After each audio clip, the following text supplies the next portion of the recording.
It seems like everyone's looking for a third place between work or school and home to break up the monotony of everyday life. TV shows have nailed this concept, like the diner in Seinfeld, the coffee shop in Friends, or the pub in How I Met Your Mother. But it feels like our real world has run out of places like these. And some of that might have to do with how expensive things are now. Every place that you try to go tries to be luxurious or fancy or trendy, and normal chill spots have seemingly disappeared since 2020. But we're also literally farther apart from each other, divided by highways and in between pockets of strip malls. And that's not really conducive to the feeling of community. So I wanted to introduce to you guys the concept of a library as being the solution for this third place problem that we're facing.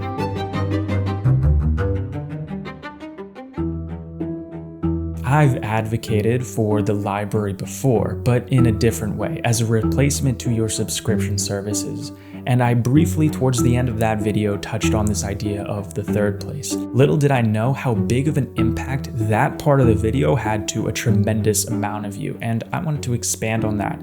If you're like me, a lot of my friends and the people that make up my community are spread around. It's not so much like the Isle of Lucy days where we live next door and Ethel Mertz can just come over and bring some sugar. So the other week I was with my group of friends and we were talking about how it would be great to meet up halfway and play a board game or something without making it some sort of giant event or feeling compelled like we have to clean up the house and have dinner ready for everyone as if it was like a party. We just wanted something casual. Where can you go and play a board game? And then it finally dawned on me, I can't believe it didn't happen sooner. Oh my God, we could just rent a room at our library. A library is literally a community gathering place.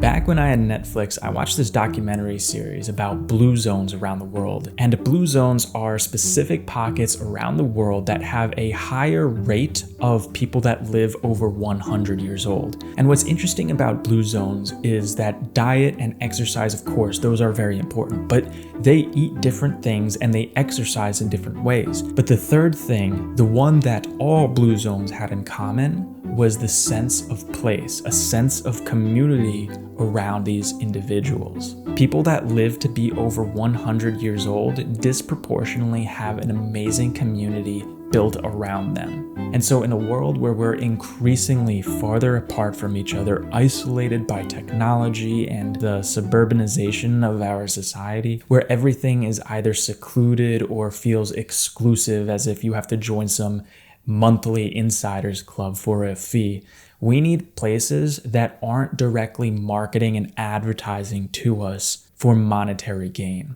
So this right here is my library's event page, and I wanted to show it to you just so you could see how many things there are to do for free pretty much every hour of every day. They basically categorize things between kids, teen, and adult. So there's really 3 different things going on at any given time. So let's just take a look at one of these. The New Jersey Knitters Club, right? This feels a lot like college.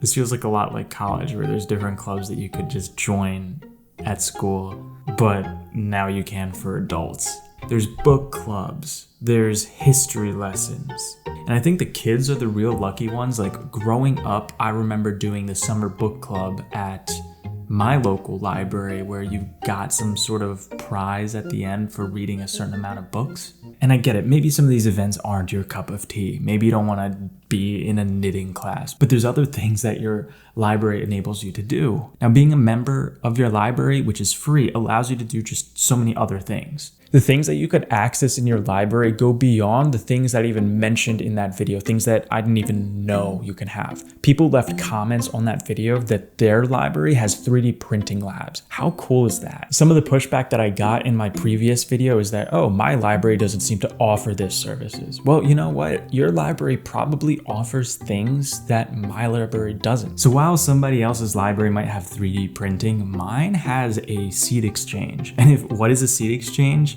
It literally says right here, A seed library offers free seeds and resources for planting, growing, and harvesting. Gardening is a good example of something that a lot of people aspire to do, but you may not know where to start. Well, there's a community at my library that can help me. Should I want to start a garden? It'll like get my foot in the door and I'll be able to be coached up by my community. A library is a place where you can go and start something. I mentioned board games before. If you're into Dungeons and Dragons and you start playing Dungeons and Dragons, maybe you have a conversation with the librarian that you start a Dungeons and Dragons club. My point is, the more affiliated you become with the community around you, and the library is a great place to get started, the more purpose you will have in life and the more fulfillment that you're gonna have every single day. You're gonna belong to something. And when you belong to something, you tend to live a more meaningful life. And ooh, I just attended my first library event the other day. Here, wait a second. Check this out. Oh boy. My library just had a media drive where you get one of these reusable bags for $10 and you fill it with whatever media, books, DVDs, and music that you want from the library. So literally, this is a pretty heavy bag.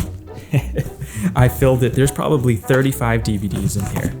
Here, you see this? This is definitely my prized possession in the lot. Scooby-Doo 1 and 2 on Blu-ray. This is not going to turn into a haul video, but like, check this out. Every YouTuber tells you to read this book. I've never actually read this book. For all the books I've ever read, this is not one of them, and now I owned it. And what's the retail cost of this?